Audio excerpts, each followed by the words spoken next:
जग त्याला पाहणार आहे. अनेक लोकांना असं वाटेल की फक्त ख्रिश्चन लोकच पाहणार आहेत, विश्वासणारे लोकच पाहतील, किंवा अनेकाला असं वाटत असेल की पालक, पास्टर, रेव्हरंट, फादर, बिशप साहेब, कोऑर्डिनेटर साहेब, जेवढे कोणते साहेब आहेत ना हेच पाहतील. नाही प्रिय, प्रत्येक मनुष्य त्याला पाहिल.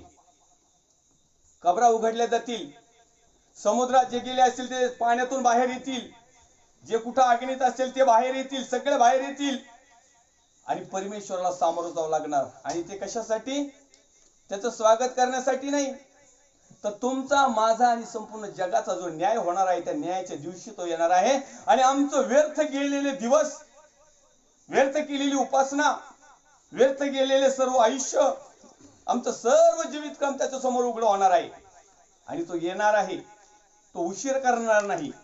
ज्या अर्थी त्याला उशीर लागत आहे त्या अर्थी तुमचा आणि माझा फायदा आहे की त्याला येण्याच्या अगोदर तुम्ही आणि मी तयार हो. परमेश्वरच्या नावाला मी धन्यवाद देईल, मान, महिमा, सन्मान, आदर करू देईल. या ठिकाणी आपण व्यर्थ, निरर्थक, निरुपयोगी, वायफळ या विषयावर परमेश्वराच्या वचनाच्या माध्यमातून चिंतन, मनन आणि अध्ययन करत आहोत. यात हेतू हाच की तुम्ही आणि मी त्याच्या येण्याच्या दिवसामध्ये आम्ही तयार असावं. परमेश्वरच्या नावाचा गौरव करूया. क्रमांक 8 आणि वचन क्रमांक 19 आम्ही पाहूया. आज व्यर्थ, निरर्थक, निरुपयोगी, वायफळ याचा ग्रंथ 8वा अध्याय आणि 19 क्रमांकाचं वचन पाहूया. ते तुम्हास म्हणतील भूतवैद्यास व छाछू करणाऱ्यास मांत्रिकास विचारावयास जा. तेव्हा म्हणा लोकांनी आपल्या देवाला विचारू नये काय जिवंत करिता मेलेल्यास विचारावे काय. प्रश्नचिन्ह केलेला आहे. वाचूया आपण यशाचा ग्रंथ अध्याय क्रमांक 8 आणि वचन क्रमांक 19. यामध्ये लिहिलेले, ते तुम्हास म्हणतील भूतवैद्यास व छाछू करणाऱ्या मांत्रिकास विचारायला जा. आज प्रिय, पहिल्या प्रथम मी तुम्हाला सांगू इच्छितो की हे जे भूतवैद्य आहेत किंवा हे छाछू करणारे जे आहेत ते दुसरे तिसरे कोणी नसून आता सध्याच्या काळामध्ये परमेश्वराच्या सेवकाचं सोंग घेतलेले लांडगे, मेंढराचं कातड पसरून आलेत. आणि मग अनेक लोक काय म्हणतात, अशा लोकांकडे जा ज्या ठिकाणी चिन्हांनी चमत्कार होतो, ज्या ठिकाणी तुमचं प्रकटीकरण सांगितलं जाते, ज्या ठिकाणी तुमचं भविष्यवाणी सांगितलं जाते, त्या ठिकाणी तुमचं सगळं डिटेल सांगितलं जाईल, ज्या ठिकाणी तुम्हाला सगळे काही ऐश्वर्याम किंवा सगळ्या काही गोष्टी उपलब्ध होतील. मग परमेश्वराचं वचन या ठिकाणी सांगते, ते तुम्हास म्हणतील भूतवैद्यास व छाछू करणाऱ्या मांत्रिकास विचारायला जा. तेव्हा म्हणा, जा त्या प्रॉफिट साहेबाकडे, जा त्या भविष्यवक्ता साहेबाकडे, जा त्या ठिकाणी आरोग्याच्या सभा चालल्यात, जा त्या ठिकाणी देवाचं प्रकटीकरण चालू आहे, जा त्या ठिकाणी चांगल्या प्रकारचे तुमच्या सर्व कुटुंबातल्या गोष्टी सांगितल्या जातील. तुमच्या जीवनामध्ये काय प्रॉब्लेम आहे, कुठून आलेत, कुणी केलेत, कसे केलेत, तुम्हाला याच्यातून कसं सुटका होईल, याची जे काही शिक्षण देणार आहेत ना, अशा लोकांकडे जा. तर बायबल या ठिकाणी सांगतंय की लोकांनी आपल्या देवाला विचारू नये काय. तर त्यांना म्हणा, हे अशा मांत्रिकाकडे जाणं, ह्या तांत्रिकाकडे जाणं, छाछू करणाऱ्या लोकांकडे जाऊन आमचा वेळ, आमचा समय, आमचं जीवन, आमचं कुटुंब, आमचा पैसा बर्बाद किंवा व्यर्थ करायला आम्हाला वेळ नाही. आज आम्हाला देवाचं वचन समजलेलं आहे की देव सार्वकालिक जीवन आहे आणि देवाच्या वचनामध्ये, देवाच्या सत्यामध्ये टिकलं. तर या ठिकाणी तो लिहित आहे की लोकांनी आपल्या देवाला विचारू नये काय. तशा लोकांना सांगा, जर तुमचे आणि माझं फाउंडेशन ख्रिस्त मातलेल्या खडकावर म्हणजे वचनाच्या पायावर जर आहे, आणि जर अनेक लोक जर म्हणत असेल की कुठं आरोग्याच्या सभा चालत आहेत का, कुठं त्या ठिकाणी भविष्यवक्ते साहेब आहेत का, कुठं आमच्याविषयी भविष्य सांगितलं जाईल का, असं चर्च, असं ठिकाण, असं प्रोफेट साहेब, असे भविष्यवक्ते साहेब किंवा असे कोणते आहेत का की इथे हे सगळे चिन्ह आणि चमत्कार चालतात. तर त्यांना सांगा, त्यांना काय सांगा म्हणतो त्या ठिकाणी लिहित आहे, ते तुम्हास म्हणतील भूतवैद्यास व छाछू करणाऱ्या तांत्रिकास विचारायला जा. तेव्हा म्हणा, लोकांनी आपल्या देवाला विचारू नये काय. आपल्या देवाला विचारू नये काय, हा हक्क आहे प्रिय तुम्हाला आणि मला. जसं आमचा मुलगा किंवा आमची मुलगी जी काय असेल दाम्पत्य, आम्हाला ते त्याच्या आई बापाला विचारण्याचा त्याला पूर्णपणे अधिकार आहे ना, अशाच प्रकारे तुम्ही आणि मी जगातल्या प्रत्येक व्यक्ती परमेश्वराचे लेकर आहोत आणि आमच्या बापाला, आमच्या परमेश्वराला विचारण्याचा आम्हाला हक्क नाही काय, आणि आम्ही त्याला विचारू नये काय. आज अनेक वेळेस असं होतं की आम्ही दुसऱ्याची सल्ला मतलस घेतो पण घरच्याची घेत नाही. दुसरे आम्हाला सल्ला मसलत देतात. मग ते चुकीची देत असतील, खरी देत असतील, फायद्याची देत असतील, तोट्याची देत असतील, त्याच्याशी काही घेणं देणं नसतं. त्या कार्यानंतर मग आपण ठीक आहे चला झालं, परंतु घरच्यांचा सल्ला कधी घेणार नाही, देवाचा सल्ला कधी घेणार नाही, परमेश्वराचं मार्गदर्शन घेणार नाही, परमेश्वरला कधी विचारणार नाही, परमेश्वर दे बापा मी हे करू का. आज आम्ही लोकांना विचारतो. अशाच प्रकारे त्या समयाला अनेक लोक होते. यशाच्या ग्रंथामध्ये लिहिले की ते व्यर्थ दिवस घालीत होते, व्यर्थ जीवन जगत होते, त्यांचे विचार व्यर्थ होते, त्यांचं वागणं उठणं बसणं बोल होतं, त्यांचं थिंकिंग व्यर्थ होती आणि ते व्यर्थ भूत वैद्यांकडे जात होती, चाचू करणाऱ्या मांत्रिकाकडे जायचे आणि त्याला विचारायची का आमच्या जीवनाचं काय होणार आहे. अहो जीवन आणि मरण देणारा जो परमेश्वर सार्वभौम आहे त्याला विचारायचं सोडून आम्ही कुणाला विचारत आहोत. एखाद्या मनुष्याला तांत्रिक मांत्रिक भूतवैद्य किंवा जेवढे काही असतील भविष्यवक्ते असतील कुणी असतील XYZ ते माणसं आहेत, मनुष्य आहेत.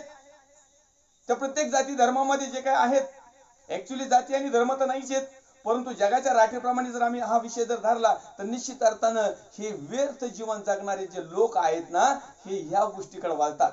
मला तुम्हाला सांगू द्या, तुम्ही श्रद्धा ठेवा परंतु अंधश्रद्धा अजिबात ठेवू नका. परमेश्वराला या अंधश्रद्धेचा खूप वीट आहे. तुम्ही परमेश्वरावर श्रद्धा ठेवा परंतु अंधश्रद्धा होऊ नका.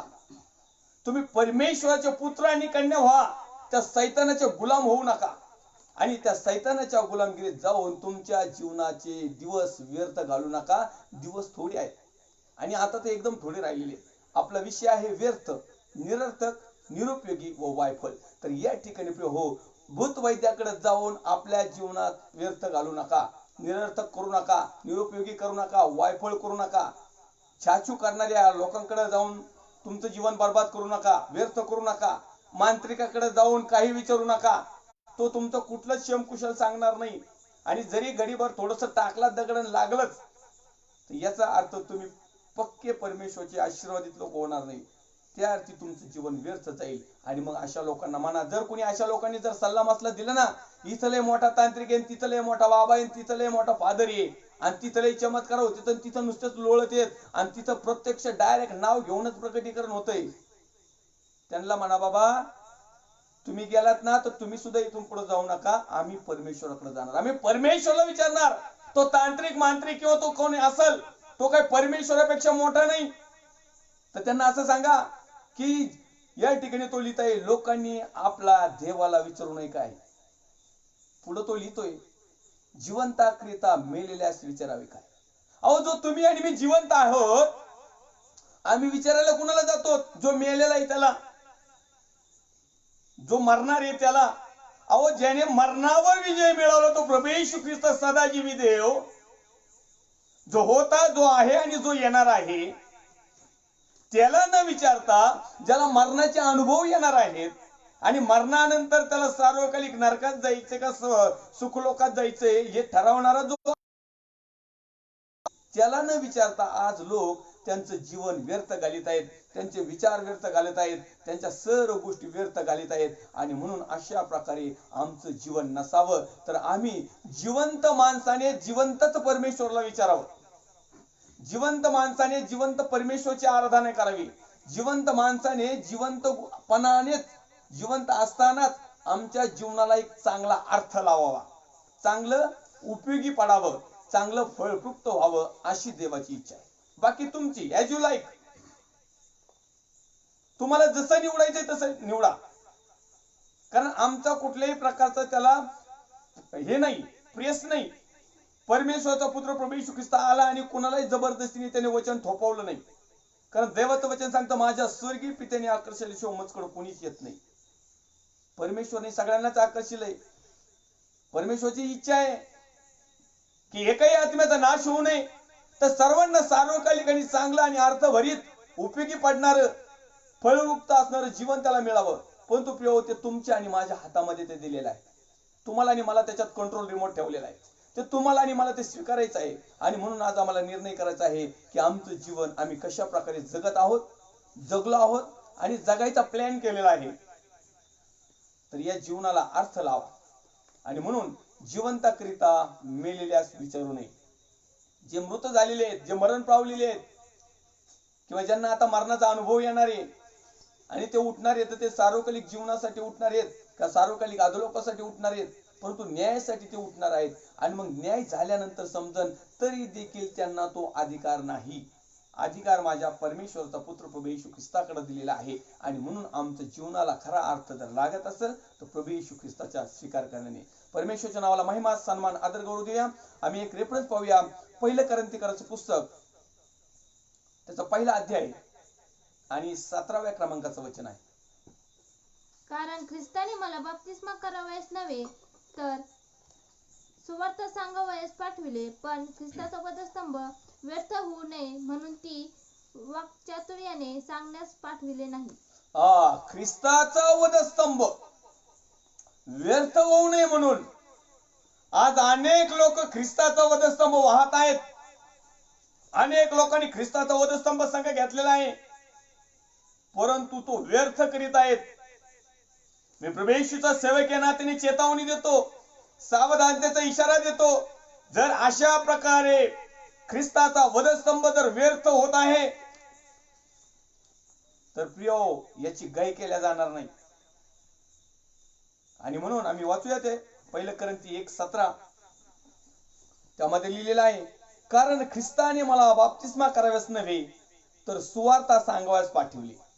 चांगल्या प्रकारची वार्ता, चांगल्या प्रकारची बातमी, चांगल्या प्रकारचा निरोप, चांगल्या प्रकारचे शिक्षण, जेणेकरून व्यर्थ जीवनातून आमच्या जीवनाला अर्थ मिळेल अशा गोष्टी सांगायला पाठवलेल्या आहेत. पण ख्रिस्ताचा वधस्तंभ व्यर्थ होऊ नये म्हणून ही वाक्चातुर्याने सांगण्यास पाठवली नाही. वाक्चातुर्याने पाठवलंच नाही. अनेक लोक ख्रिस्ताचा वधस्तंभ गाजवतात, परंतु एक चातुर्य नीती वापरून, कूटनीती वापरून, स्वतःच्या फायद्याचे सगळ्या गोष्टी वापरून, आणि ह्या गोष्टी करीत असताना तुमचं जीवन व्यर्थ जात आहे. प्रिय लोकांचं जीवन व्यर्थ जात आहे. कमीत कमी एखादा चुकलं तर बाकीच्यांना तरी ते समजलं पाहिजे. ते म्हणतात ना, वासरात एक लंगडी गाय शहाणी, परंतु आता असं झालंय ती लंगडी गायच कामातून गेली.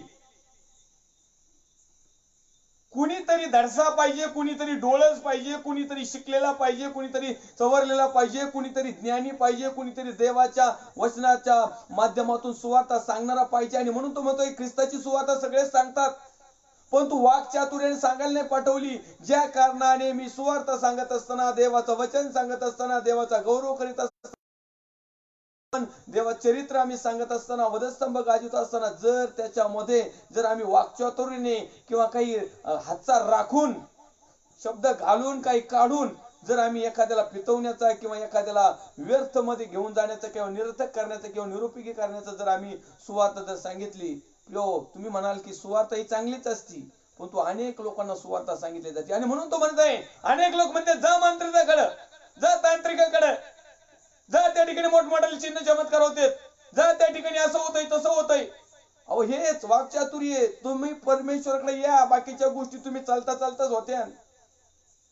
तुम्ही परमेश्वराच्या व्यतिरिक्त ज्यावेळेस एखाद्या सेवकाला, मांत्रिकाला, तांत्रिकाला, बाबा लोकांना, जे काही असतील यांना तुम्ही ज्यावेळेस हे करताय, तर त्यावेळेस वाक्चातुर्याने ती सुवार्ता सांगताय. तुम्ही ख्रिस्त गाजवताय की जा त्या ठिकाणी ख्रिस्ताचा सेवक आहे हे मान्य आहे, जा त्या ठिकाणी परमेश्वराचं वचन हे सांगा. त्या ठिकाणी प्रकटीकरण होतं, त्या ठिकाणी नावानिशी सगळं गोष्ट समजते. आमच्या 4 पिढ्याचं देखील सांगतेत, सध्याचं देखील सांगणार आहेत आणि पुढचं भविष्य देखील सांगतेत. जा तुम्ही तिथं ख्रिस्ताकडे जा, ख्रिस्ताकडे. आणि मग असं करून ते सांगणारे व्यर्थ जीवन जगतात, आणि ज्यांना जीवनाच्या मार्गाकडे जायचंय, ज्यांचं ऑलरेडी जीवन व्यर्थ आहे, ते त्यांच्या जीवनाला अर्थ लावण्यासाठी तुमच्याकडे माझ्याकडे येतात. तर जी आम्हाला सुवार्ता सांगायला ती वाक्चातुर्याने पुढच्या याच्यात लिहिलेलं आहे, कारण ज्यांचा नाश होत आहे त्यास वधस्तंभाविषयीचा संदेश मूर्खपणाचा आहे. अनेक लोकांना वधस्तंभावरला संदेश देणं किंवा वधस्तंभावरला ख्रिस्त गाजवणं म्हणजे मूर्खपणाचं लक्षण सांगतात. आज देखील अनेक लोक म्हणताय, पास्टर तुम्ही 20 वर्षापासून सेवा करता, काय आहे तुमच्याकडं? बघा आता आम्ही आलो तेवढ्यात, काय तुम्ही ते घेऊन बसलात? कोणता वधस्तंभ गाजवता तुम्ही? मी अभिमानाने सांगत की मी वधस्तंभावरला ख्रिस्त गाजवतो. ज्या वधस्तंभावरला गेलेला ख्रिस्ताने स्वतःचं सगळं समर्पण केलं. त्याने कुठला स्वार्थ ठेवला नाही, कुठला हेतू साधला नाही. त्याचं जीवन परमेश्वर पित्याने दिल्याप्रमाणे सार्थक ठरवलं, अर्थपूर्ण ठरवलं. त्याच्या जीवनाचा उपयोग झाला, त्याच्या जीवनामध्ये फळप्राप्ती झाली. पण तो अनेक लोक वधस्तंभावरला ख्रिस्त गाजवताना त्याला वेगळं वळण देतात आणि जगातला ख्रिस्त गाजवतात. अनेक लोक तर त्या वधस्तंभावर जो गेलता ना, एक चोट्टा डाव्या आणि उजव्या बाजू, काही लोक उजव्या बाजूवाल्या चोरासारखं गाजवतात. काही दुसऱ्या इकडच्या बाजूचा जो आहे ना त्याच्यासारखं गाजवतात. काही शास्त्री पुरुषासारखं गाजवतात. काही पिलातासारखं गाजवतात. प्रेशरमुळं त्या पिलाताला पूर्णपणे अधिकार होता त्या कैद्याला सोडण्याचा किंवा दाबण्याचा. आणि ज्यावेळेस लोकांचा प्रेशर त्याच्यावर आला त्यावेळेस त्यांनी लोकांकडे पाहिलं, दुसरीकडे पाहिलं. त्याच्या स्वतःची पत्नी त्याला दृष्टांतामध्ये स्वप्नामध्ये ज्यावेळेस तिला पीडा झाली आणि तिने सांगितलं की ह्या देवाच्या माणसाच्या मध्ये पडू नका. इकडून एक प्रेशर आला. प्रेशरमुळे त्याने तो निर्णय घेतला. आज अनेक वेळेस आम्ही प्रेशरमुळे आमचं जीवन व्यर्थतेमध्ये घालत आहोत. अपवाद त्याने हात धुतले आणि ते बाकीचे लोक ठीक आहे म्हणले, आमच्या मुलाबाळावर पडू द्या त्याचं रक्त, आमच्यावर पडू द्या ना, आमच्या मुलाबाळावर पडू द्या. व्यर्थ दिवस घातलेले आहेत, व्यर्थ दिवस घालीत आहेत. मी प्रभू येशूचा सेवक या नात्याने तुम्हाला विनंती करेल की ख्रिस्ताचा वधस्तंभ व्यर्थ होऊ नये याची खबरदारी तुम्हाला आणि मला घ्यायला पाहिजे. पाळक साहेब तर घेतात, परंतु पाळक साहेबांना एक विनंती की तुमच्या मंडळीतील लोक ज्यावेळेस ख्रिस्त गाजवतात ना त्यांना व्यर्थ आणि वधस्तंभावरला व्यर्थपणा होऊ नये. आमच्या ख्रिस्ताने जे काही केले त्याची कुठलशा होऊ नये, त्याची निंदा होऊ नये अशा स्पष्ट रीतीमध्ये वाक्चातुरीने सांगायला नका लावू. मिशनचं नाव कमी प्रमाणात सांगा, संस्थेचं नाव कमी प्रमाणात सांगायला लावला. तुमच्या नावाचं तर लेबलच लावू नका, ख्रिस्ताचं नाव पहिलं राहू द्या. अनेक लोक आमची मिनिस्ट्री, आमची संस्था, आमचे टिंब पाळक साहेब वधस्तंभावरला व्यर्थ आहे.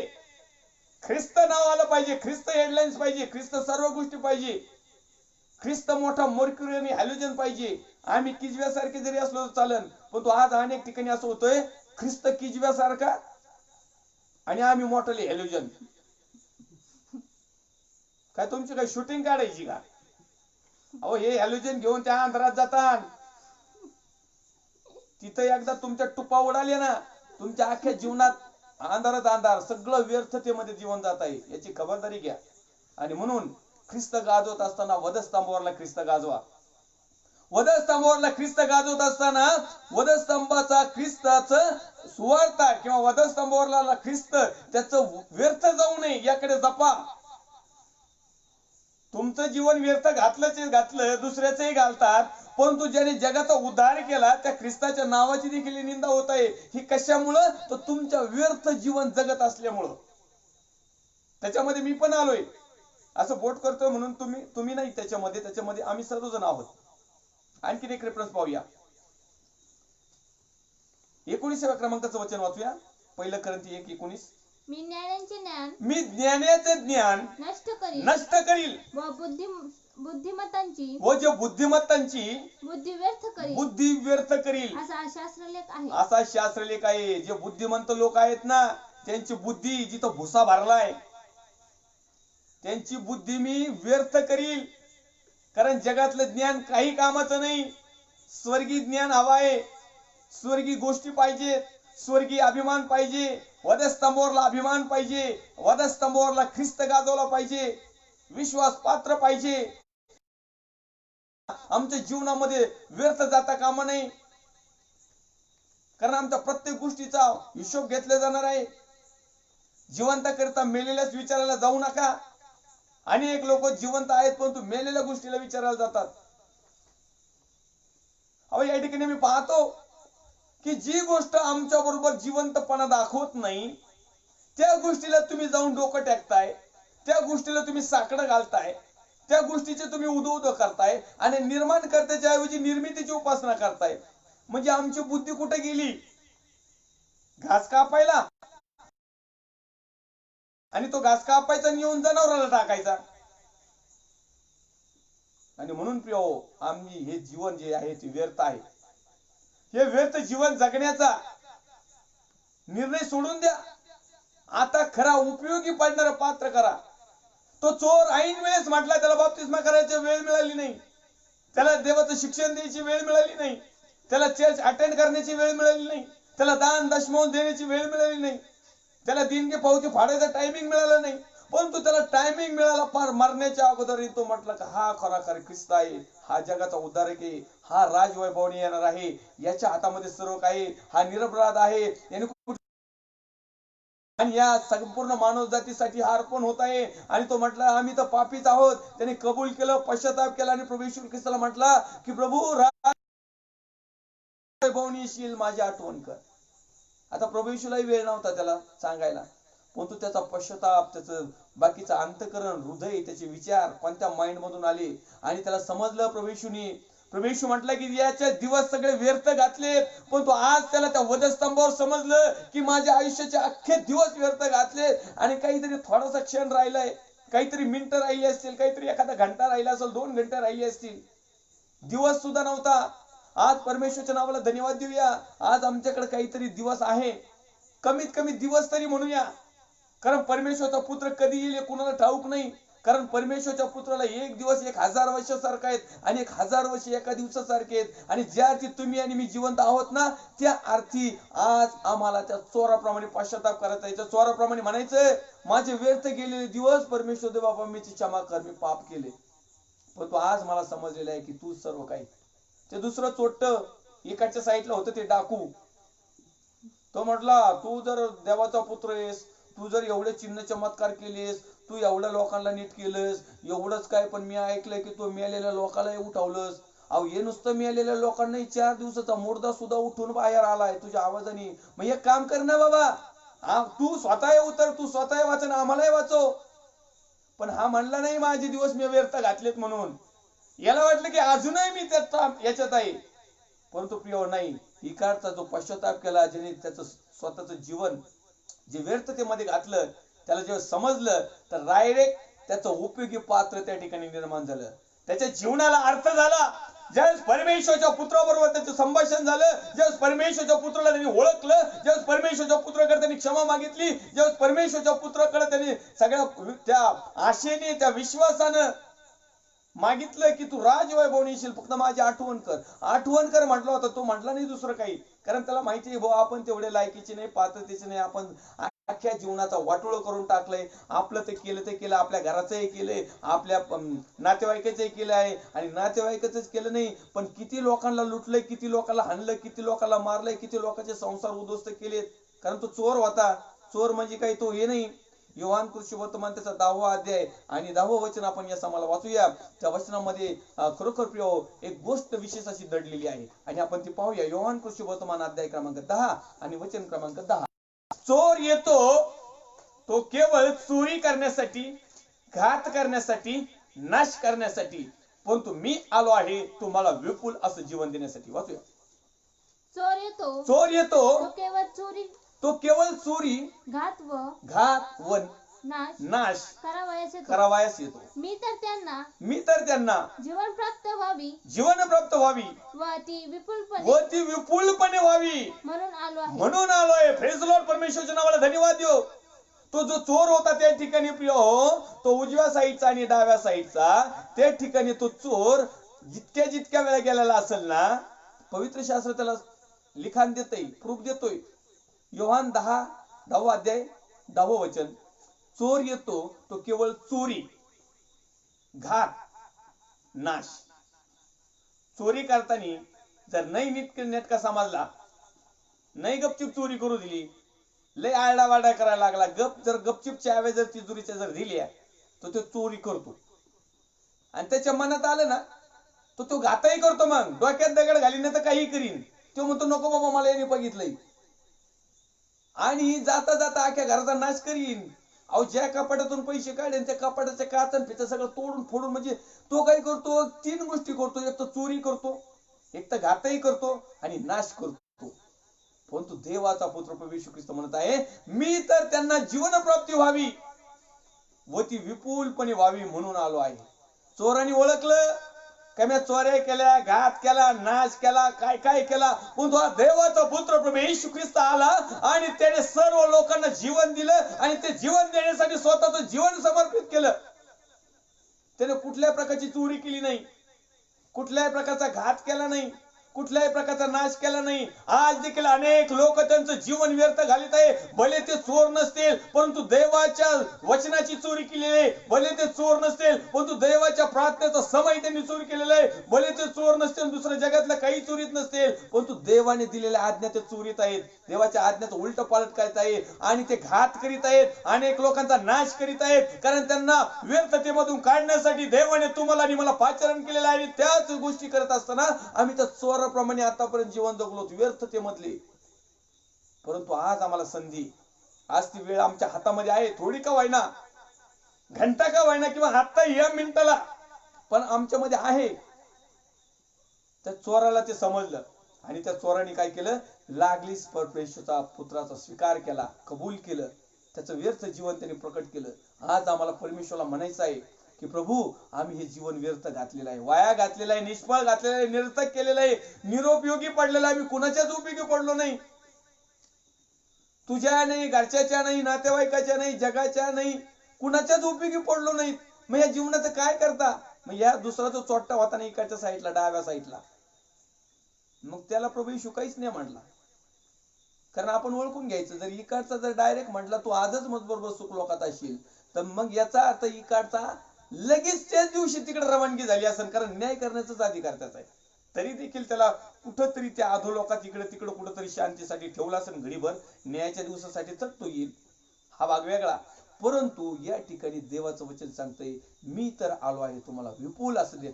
थोडं तिडकं नाही हो, परमेश्वराकडचं जे जीवन आहे ना थोडं तिडकं नाही, परमेश्वरचे जे आशीर्वाद आहेत ना थोडे तिडके नाही, परमेश्वरकडून येणारी सुखप्राप्ती ना ती थोडी तिडकी नाही, परमेश्वराकडून जेवढं काही येतं ना ते थोडं नाही, कंजूस नाही देव. जगातल्या अख्ख्या जेवढ्या करोड लोक असते ना, सगळ्यात जरी मागितलं नाही एकाच टायमिंगला, काही मागा, तो देण्यास समर्थ राहील, इतका प्रबळ आहे तो सार. परंतु आज आम्ही हे जीवन जे आहे ते व्यर्थ घातलेलं आहे. आज अनेक लोक 120 वरून, परमेश्वरचं वचन सांगतंय की मी मनुष्याला 120 वर्षाचा कालावधी देईन, पण 120 हून आले 100 वर, 100 आले 80 वर, 80 आले 60 वर, 60 आले 40 वर, 20 वर, काय त्याचं काही. आम्ही कमी करू राहिलो. देव म्हणतो मी तुम्हाला विपुल देईल, पण आमचे जीवन दिवस व्यर्थ घातल्यामुळं आम्हाला सगळ्याच गोष्टी विपुल काही मिळणार. परमेश्वरच्या नावाचं गौरव करूया. म्हणून त्या ठिकाणी येतो चोर, येतो तो केवळ चोरी करता, घात करता, नाशा करता, परंतु परमेश्वरचा पुत्र आलाय तुम्हाला मला विपुल असं जीवन करण्यासाठी. आमचं व्यर्थ दिवस जे घातलेले आहेत आयुष्याचे ते बाजूला सोडा. आज त्या पश्चातापी चोरासारखं परमेश्वरला म्हणूया की खरोखर कदाचित मी त्या चोरासारख्या चोऱ्या नाही केल्या, परंतु बाकीच्या भरपूर केल्यात, बाकीचे भरपूर कुटणी केली, बाकीचे भरपूर गोष्टी त्याची घात केला, नाश केला, वेगवेगळ्या गोष्टी असतील, त्याच्यात वेगवेगळे उदाहरणं असतील, वेगवेगळ्या आमच्या जीवनात घडलेल्या गोष्टी असतील, त्यावरून आम्हाला अंदाज येईल की आम्ही दिवस व्यर्थ घातलेले आहेत. आणि म्हणून यशया 8:19 ज्यावेळेस वाचलं त्यामध्ये लिहिले, जिवंताकरिता मेलेल्यास विचारावे. काय जिवंताकरिता मेलेल्यास विचारायचं? आज अनेक लोकांना हेच कळत नाही, विचारावं कुणाला. अहो मर्त्य माणूस तो काय, म्हणजे याचा अर्थ काय, आम्ही ज्यावेळेस मानवाला विचारलो तो हा मेलेला आहे. मर्त्य मानव काय की त्याने परमेश्वरच्या पुढे येऊन ताठा मिरवा. तो सदाजीवी देव जो होता, जो आहे आणि जो येणार आहे, त्या जिवंत परमेश्वराला आम्ही विचारावं आणि आमच्या व्यर्थ दिवसातले बाजूला काढून एक परमेश्वराला आवडणाऱ्या गोष्टी, परमेश्वराला आवडणाऱ्या जीवनामध्ये परमेश्वराने आमचं जीवन सार्थक करावं, याकडे आम्ही वळायला पाहिजे. आणि मग आणखीन एक रेफरन्स पाहूया. या ठिकाणी आम्ही मागचा रेफरन्स पाहिला की 1 कोरिंथी 1:20 मध्ये ज्ञान्यांचे विचार व्यर्थ करील. 1:19 मध्ये पाहिलं बुद्धिमंतांची बुद्धी मी व्यर्थ करील. त्याचप्रमाणे आपण करंथीकराचं पहिलं पत्र अध्याय क्रमांक 15 आणि वचन क्रमांक 2 वाचूया. त्यामध्ये देखील आम्हाला देवाच्या वचनामधून काही गोष्टी शिकत आहोत आपण. जिच्याद्वारे तुमचे तारण होत आहे तीच सुवार्ता मी तुम्हास कळवितो. ज्या वचनाने मी तुम्हास ही सुवार्ता सांगितली त्या वचनानुसार ती तुम्ही दृढ धरली असेल, नसल्यास तुमचा विश्वास व्यर्थ आहे. तुमचा विश्वास व्यर्थ आहे. 1 कोरिंथी 15:2 वाचतो मी, पुन्हा एक वाचतो. जिच्याद्वारे तुमचे तारण होत आहे, ज्या गोष्टीच्या माध्यमातून तुमचं आणि माझं तारण होत आहे, तीच सुवार्ता मी तुम्हास कळवितो. ज्या वचनाने मी तुम्हास ही सुवार्ता सांगितली, त्या वचनानुसार ती तुम्ही दृढ धरली असेल. कन्फ्युजन आहे त्याचं, कन्फ्युजन प्रत्येक शब्दाचं बघा. असेल म्हणजे तो कुठंतरी कन्फ्युजन होतोय. नसल्यास तुमचा विश्वास व्यर्थ आहे. काही फायदा नाही तुमचा आणि माझा विश्वास ठेवण्यात.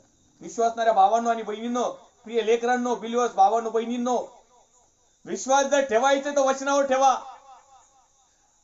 आणि ज्या वचनाच्या माध्यमातून आम्हाला सुवार्ता कळाली, त्या वचनाला जर धरून आम्ही दृढ जर राहिलो तर निश्चित अर्थाने आमचा विश्वास आहे. आणि मग आमचा विश्वास व्यर्थ जाणार नाही. म्हणजे काय? विश्वास व्यर्थ या ठिकाणी व्यर्थ आहे. विश्वास व्यर्थ आहे म्हणजे काय? कृती व्यर्थ आहे, आचरण व्यर्थ आहे, प्रॅक्टिकल व्यर्थ आहे. कारण पवित्र शास्त्र हेच सांगतंय की विश्वास जो आहे कृती विना निर्जीव आहे, मेलेला. कृती नाही ना तर मेलेला. आणि आम्ही वचन काय वाचलं की जिवंत करता मेलेला काय विचारायचं? म्हणजे विश्वास असून सुद्धा विश्वासणारा भाव जर मेलेला आहे तर त्याच्याकडून मार्गदर्शन काही कामाचं नाही. मग तो किती मोठा प्रॉफिट असो, भविष्यवक्ता असो, पाळक साहेब असो, रेव्हरंट असो, बिशप साहेब असो, कोऑर्डिनेटर साहेब असो, त्याच्यानंतर जेवढे काही कोणते साहेब असतील, कुणी असो, पण ज्याचा विश्वासच मरण पावलाय, म्हणजे ज्याच्या विश्वासात कृती नाही, आचरण नाही, सल्ला नाही, मसलत नाही, ज्याचं जीवनच व्यर्थ चाललंय, जो व्यर्थ गोष्टीच्या मागे धावत आहे, तर त्याचा सल्ला काय कामाचा? त्याचा विश्वास काय कामाचा? तो स्वतःचं तारण साधू शकत नाही, दुसऱ्याचं काय सांगेल? आणि म्हणून या ठिकाणी लिहिलंय, जिच्या द्वारे तुमचे तारण होते आहे, तीच सुवार्ता मी तुम्हास कळवितो. त्या वचनाने, वचनाची सुवार्ता. आज अनेक लोक वचनाच्या सुवार्तेच्या माध्यमातून ख्रिस्ताचा स्वीकार केलेले नाहीत, तर त्यांनी दिसणाऱ्या गोष्टी म्हणजे प्रकटीकरण, भविष्यवाण्या, दृष्टांत, स्वप्न याच्यानुसार परमेश्वराचा स्वीकार केलाय. आणि या काळाच्या नुसार तांत्रिक मांत्रिक जेवढे काही वैद्य आहेत, छाछू करणारे आहेत, ते पण हेच करत आहेत. आज अनेक लोक जगातले त्या लोकांकडे जातात, तांत्रिक महाराजाकडे, आणि जे भोंदूगिरी करणारे, जे फसवेगिरी करणारे आहेत, आणि त्यांना विचारतात. आणि म्हणून तो पवित्र शास्त्र तो सांगतोय की जे विश्वासणारे आहेत, जिवंत म्हणजे ज्यांचा विश्वास जिवंत आहे, म्हणजे जे कृतिशील आहेत, म्हणजे जे आचरणात आहेत, जे वचनावर ठाम आहेत, तर ह्या लोकांना सांगायला लावले की आम्ही परमेश्वराला का विचारू नये? जिवंतासाठी मेलेल्याला काय विचारावं? अहो, जे जिवंत मनुष्याला हवा आहे तो मेलेला मनुष्य कसा देऊ शकेल? मेलेला मनुष्य स्वतः काहीच करत नाही, स्वतःसाठीच काही करता येत नाही, तर दुसऱ्यासाठी काय करणार आहे? ही साधी सोपी एकदम प्रॅक्टिकल म्हणजे एकदम सर्वसाधारण बाब असून देखील लोकांच्या का लक्षात येत नाही? बिलिव्हर्स भावांनो आणि बहिणींनो, या छोट्या छोट्या गोष्टींमधून देखील तुम्ही तुमच्या जीवनाला व्यर्थतेकडे घेऊन जातात. सगळ्या गोष्टी समजून उमजून सुद्धा अनेक वेळेस काही बहिणी आहेत, चर्चला येतात, मोठ्या आशेने येतात की आज माझ्या बरोबर पाळक साहेब काहीतरी भविष्यवाणी करतील, आज काहीतरी पाळक साहेब माझ्याविषयी देववाणी काहीतरी करतील, काहीतरी दृष्टांत झाला असेल, काहीतरी स्वप्न पडलं असेल, त्यांनी मला काहीतरी सांगावं. कुठल्या प्रकारचं तुमचं जीवन व्यर्थतेमध्ये घालतात? ख्रिस्ताचा तर स्वीकार केलेला आहे, विश्वासात आहात, चांगल्या गोष्टी करतात, बरेचसे पाप तुम्ही टाळलेले आहे, परंतु ज्या अर्थी तुम्ही एखाद्या अशा गोष्टीवर अडून बसता, हट्ट धरता, तो हट्ट मूर्तीपूजा समान आहे प्रियो. हे तुम्हाला का नाही? वारंवार देवाचं वचन तुम्हाला समजून उमजून देखील काही लोकांना दृष्टांत न झाल्यामुळे ते अनावर झाले, तसं शास्त्र लिखाय. देव तुमच्याबरोबर वचनाने बोलत आहे. आणि म्हणून जर आम्ही आमचं जीवन अशा प्रकारे जर दिसणाऱ्या गोष्टी, जगातल्या गोष्टी जर घालत आहोत, तर निश्चित अर्थाने हे व्यर्थ आहे, याचा काही कामाचं नाही. तर आम्हाला या ठिकाणी लिहित आहे, ज्या वचनाने मी तुम्हाला ही सुवार्ता सांगितली, त्या वचनानुसार ती तुम्ही दृढ धरली असेल. शंका कुशंका 100% लिहिलेलं नाही, त्याची खात्रीच नाही. पौल ज्यावेळेस त्या करंथीकराच्या लोकांना लिहितोय ना, त्या करंथीकराच्या लोकांमध्ये बराचसा फरक पडला. सुरुवातीला सगळे आवेशाने आले, वचनाचा स्वीकार केला, आमेन, प्रेज द लॉर्ड, हालेलुया. काही लोक पवित्र आत्म्याने भरले. मग बाकीच्या लोकांनी पण आम्ही कसा पवित्र आत्म्याने वाढत चालले. मग त्याच्यामध्ये काही लोक निघली, काहींना प्रकटीकरणच व्हायना, काहींना अन्य भाषाचे येईना, काहींना संदेश सांगता येईना, काहींना भविष्यवाणी करता येईना, मग ते बळजबरीने करायला लागले. तिथंच काही लोक होते, मग ते तांत्रिक मांत्रिकाकडे जायला लागले, त्यांना विचारायला लागले, शकून अपशकून. आम्ही जर उदाहरण घेतलं तर प्रिय त्या ठिकाणी आम्ही ते उदाहरण घेत असताना त्याच्या अगोदर हे वचन पूर्ण करूया आणि एक वचन आपण ते उदाहरण घेऊया, जे तांत्रिक मांत्रिकांनी छाछू करणाऱ्या लोकांचा जो संभाषण आहे त्याचं उदाहरण आपण पवित्र शास्त्राच्या माध्यमातून पाहूया. या ठिकाणी लिहिलेलं आहे, नुसार तो तुम्ही दृढ धरले असेल, नसल्यास तुमचा विश्वास व्यर्थ आहे. जर आम्ही दृढ आहोत, जर आम्ही अर्थभरित आहोत, जर आम्ही उपयोगी आहोत, जर आम्ही फळद्रूप आहोत तर चांगलं आहे. परंतु जर आम्ही विश्वास ठेवून देखील व्यर्थ गोष्टी करत आहोत, व्यर्थ गोष्टीकडे धावत आहोत, व्यर्थ गोष्टीचे हाव धरीत आहोत, व्यर्थ गोष्टीचे प्लॅनिंग करीत आहोत, तर प्रिय हो, इथं थोडंसं सुख समाधान आनंद मिळेल, परंतु याचा परिणाम तुम्हाला आणि मला भोगावा लागेल. आमचं जीवन वाया जाईल, निरर्थक होईल, निरुपयोगी होईल, वायफळ होईल. आणि हे होऊ नये अशी देवाची इच्छा आहे. परमेश्वराच्या नावाला मी धन्यवाद देईल. या ठिकाणी आपण ते उदाहरण पाहूया. प्रिय, ज्यावेळेस शाऊल राजाने तांत्रिक मांत्रिक आणि भूतविद्या असणारे सर्व लोकांचा नायनाट केला आणि त्या ठिकाणी परमेश्वराची हुकूमत ठेवली, परंतु हे करीत असताना अनेक वेळेस शाऊलाकडून पाप घडलं, अनेक वेळेस शाऊलाकडून देवाला विरोध गोष्टी घडल्या आणि देवाला न आवडणाऱ्या गोष्टी त्याचं जीवन ज्यावेळेस व्यर्थतेकडे जायला लागलं, त्यावेळेस कुठल्याही प्रकारचा संदेष्टा भविष्यवक्ता त्या ठिकाणी त्यांना भविष्यवाणी सांगाना, दृष्टांतही सांगाना, स्वप्नही सांगाना, करुबीम पण येईनात आणि देवही बोलाना.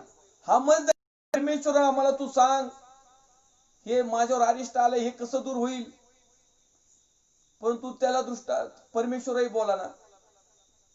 तो अनेक लोकांकडे गेला, तेही करेना, करुबीमकडे गेला, नाही कळाना, अनेक त्याच्या जाणकार लोकांना विचारलं, नाही समजाना, भविष्यवक्त्यांकडे गेला, काहीच समजाना. पण त्यावेळेस एक भविष्यवक्ता होता आणि त्याने अगोदर त्याला सावधान केलेला होता. त्याचं नाव होतं शमूएल. आणि हा शमूएल जो होता, देवाचा आलेला संदेष्टा, भविष्यवक्ता, अभिषिक्त, हा मरण पावलेला होता, मृत झालेला होता आणि तो शांत ठिकाणी परमेश्वराने त्याला ठेवलेलं होतं.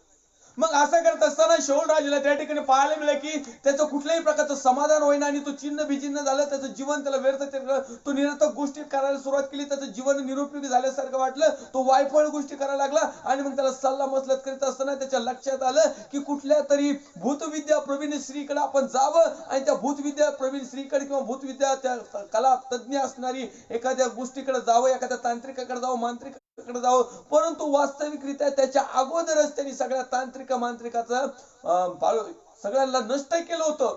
चुकून एक स्त्री राहिली होती, भूतविद्या प्रवीण स्त्रीची.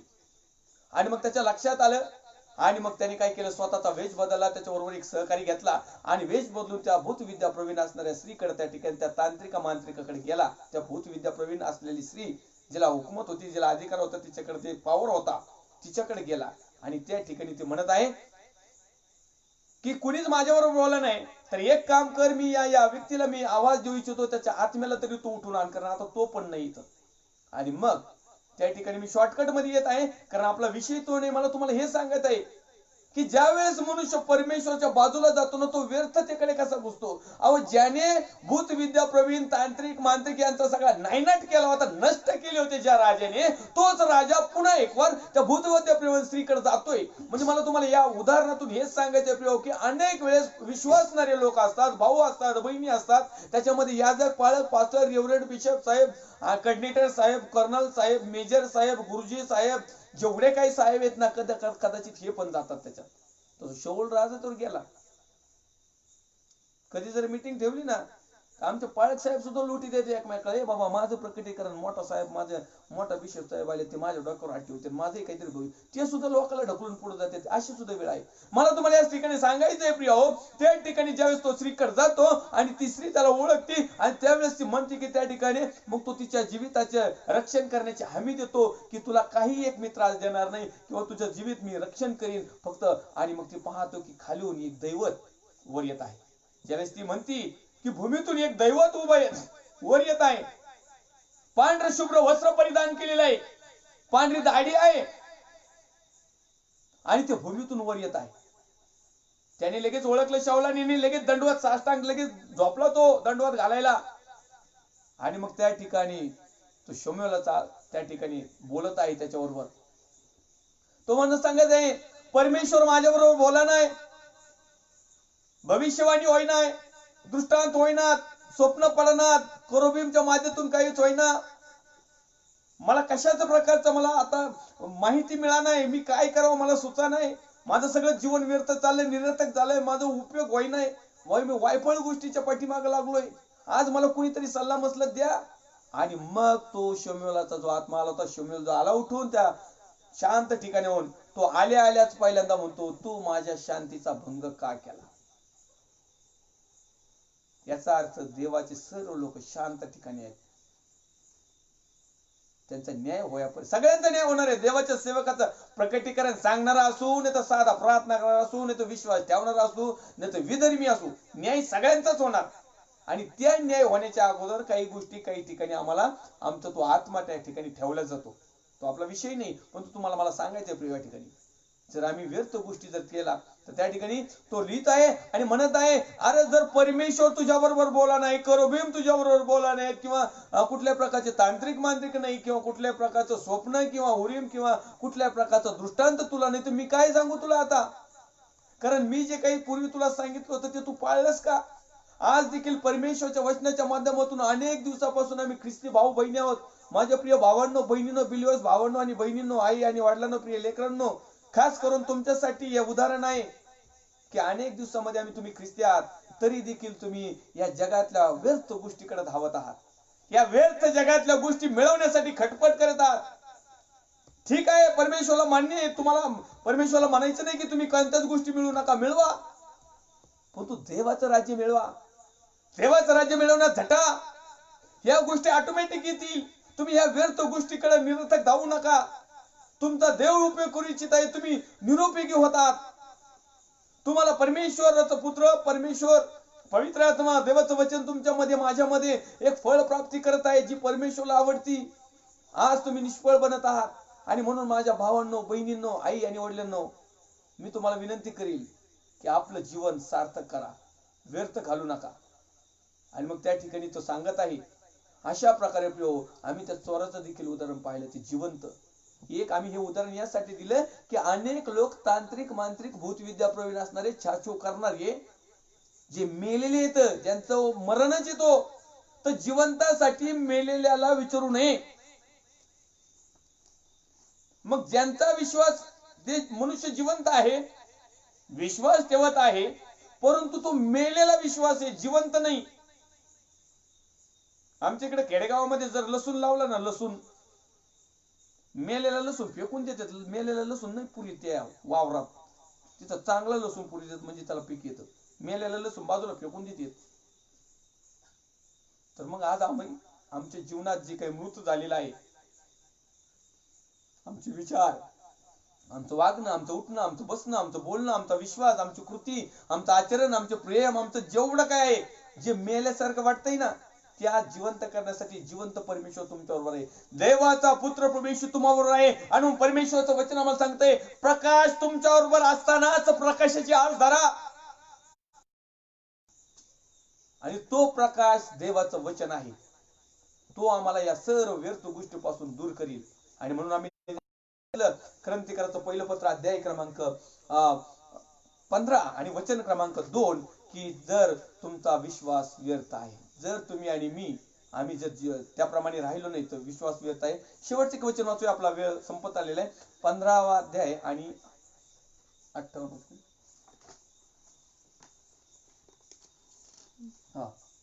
म्हणून माझ्या प्रिय बंधूंनो, प्रभूमध्ये तुमचे श्रम व्यर्थ नाही, तुमचे श्रम व्यर्थ नाहीत, हे तुम्ही जाणून आहात. हे तुम्ही जाणून आहात. म्हणून तुम्ही स्थिर व अढळ व्हा. आणि प्रभूच्या कामात सर्वदा अधिक तत्पर असा.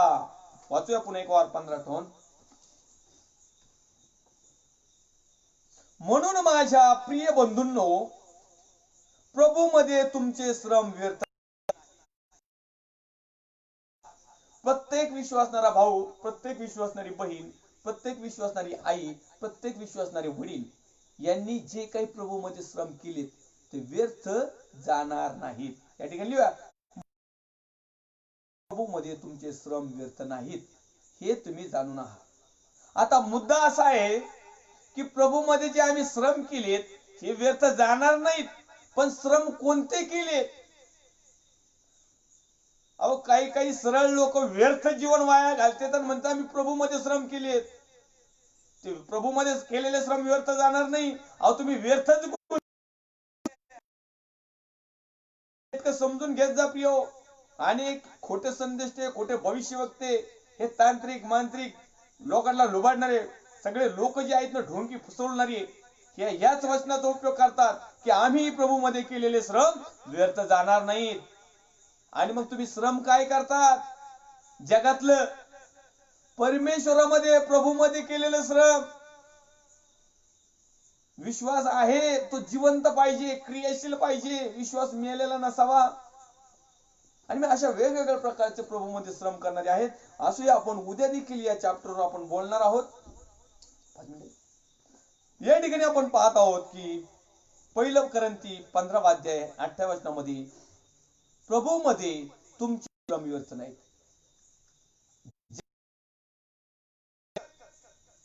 परंतु प्रभूमध्ये श्रम व्यर्थ नाहीत। मग प्रभूमध्ये जर खराब श्रम केले तर, प्रभूमध्ये जर गडबड करणारे श्रम केले तर, प्रभूमध्ये जर सगळे निरर्थक श्रम केले तर, प्रभूमध्ये निरुपयोगी श्रम जर केले तर, प्रभूमध्ये वायफळ अनेक लोक आहेत भाऊ आणि बहिणी, तुम्ही विश्वास ठेवतात, चर्चला येतात, सगळे येतात, पण श्रम मात्र व्यर्थ करतात। ज्यावेळेस पाळक साहेब तुम्हाला संदेश देतात, येता त्या संदेशाचं वाटोळं करून टाकतात। म्हणजे याचा अर्थ काय? प्रभूमध्ये केलेले श्रम व्यर्थ इथं जाणार नाही लिहिलेत, परंतु त्या जाणार त्याच्यावर एक डिफेन्स आहे की आम्ही श्रम कोणते करत आहोत। अनेक वेळेस पाळक साहेब आम्हाला सुंदर असं मार्गदर्शन वचनाच्या माध्यमातून करतो, आम्ही किती फॉलो करतो त्याचा, आम्ही किती त्या वचनाप्रमाणे मनन करतो, चिंतन करतो, अध्ययन करतो। अनेक देवाचे सेवक आहेत की ते पैशासाठी काम करत नाहीत, तुमच्या दानपात्रासाठी काम करत नाहीत, तुमच्या देणग्यासाठी काम करत नाहीत, तुमच्या दशमांशासाठी काम करत नाही। परमेश्वर त्यांना समर्थ आहे पुरवण्यास, त्यांनी केलेले प्रभूमधले श्रम व्यर्थ जाणार नाहीत। पण तुम्ही हे सगळे करून जे श्रम केलेले आहेत असं तुम्हाला जर वाटतंय तर हे प्रभूमध्ये केलेले सगळे श्रम व्यर्थ जाणार आहेत।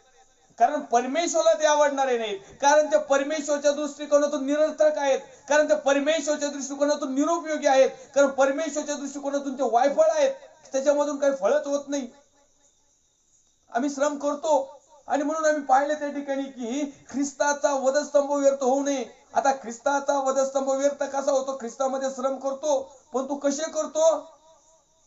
ज्यावेळेस आम्ही आमचे चर्च मध्ये आले का देवदूत, आणि चर्च मधून बाहेर निघलो का सगळ्यात मोठं भलं मोठं भूत आहे का नाही?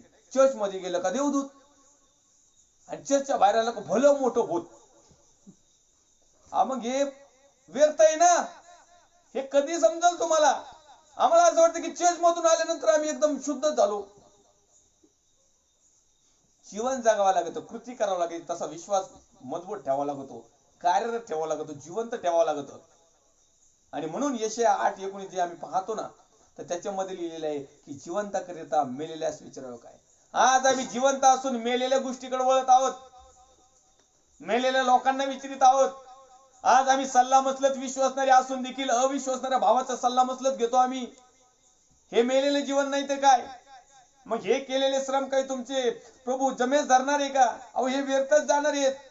मग व्यर्थ काय, ह्या गोष्टी आम्ही शिकलो पाहिजे। आणि म्हणून सातत्याने आम्ही गेल्या 5 भागापासून आम्ही व्यर्थ गोष्टीविषयी, निरर्थक गोष्टीविषयी, निरुपयोगी गोष्टीविषयी, वायफळ गोष्टीविषयी परमेश्वराच्या वचनाच्या माध्यमातून चिंतन, मनन आणि अध्ययन करीत आहोत। यात हेतू हाच की परमेश्वराचा पुत्र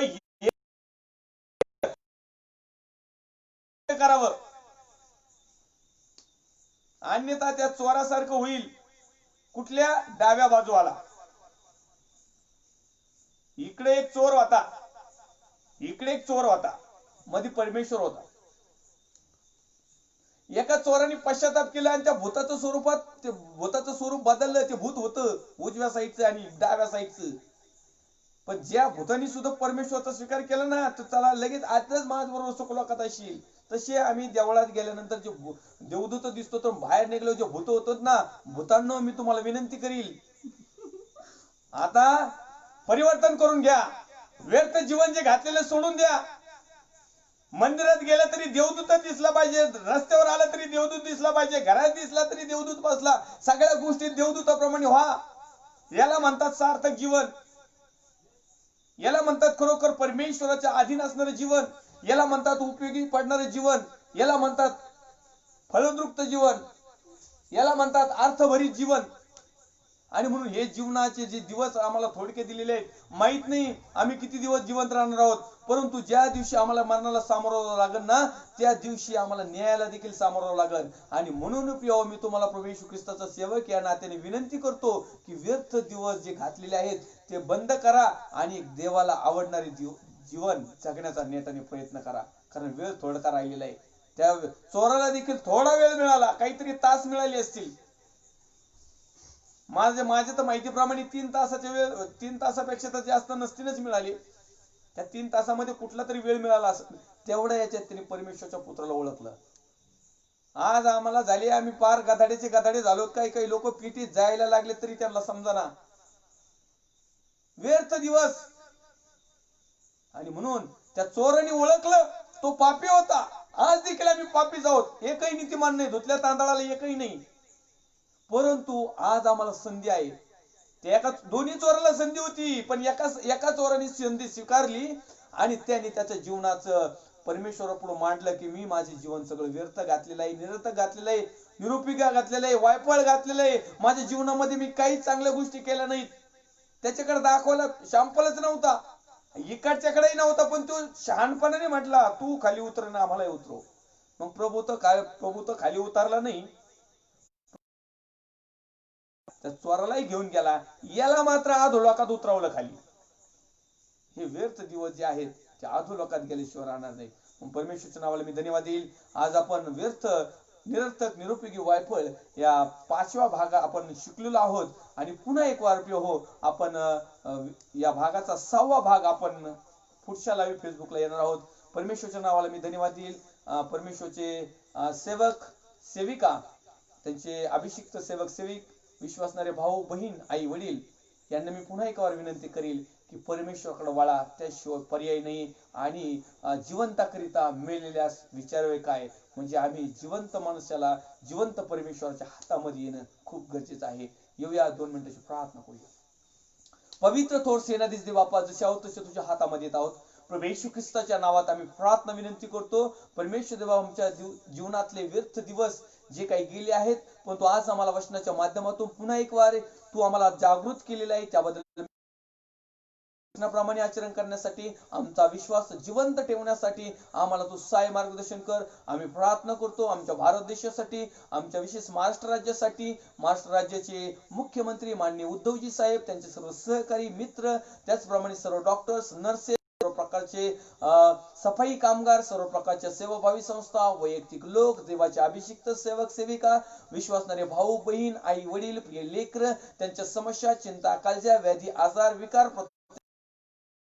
आणि विशेष करून ज्या करोनाच्या माध्यमातून ज्या काही गोष्टी आमचे भाऊ बहीण, आई वडील जे त्रासात आहेत, जे बंधनात आहेत, जे जोखडात आहेत, ज्या आतारात विळख्यात सापडलेले आहेत, जे आमच्या मधून निघून गेलेले आहेत, प्रभू येशूच्या नावात या समाला तुझ्या प्रत्येक लोकांना मी तुझ्या पवित्र हातामध्ये देतो. आणि परमेश्वर प्रत्येकाचं सांत्वना कर, जे धीर दे, त्यांना संयम दे आणि त्या जीवनामध्ये येण्यासाठी मार्गदर्शन कर. आदर, गौरव, महिमा तुला देत ख्रिस्त येशू जो होता, जो आहे आणि जो येणार आहे, त्याच्या पवित्र गोड सामर्थ्यवान नावात मागतो, स्वर्गीय पित्यात वाई.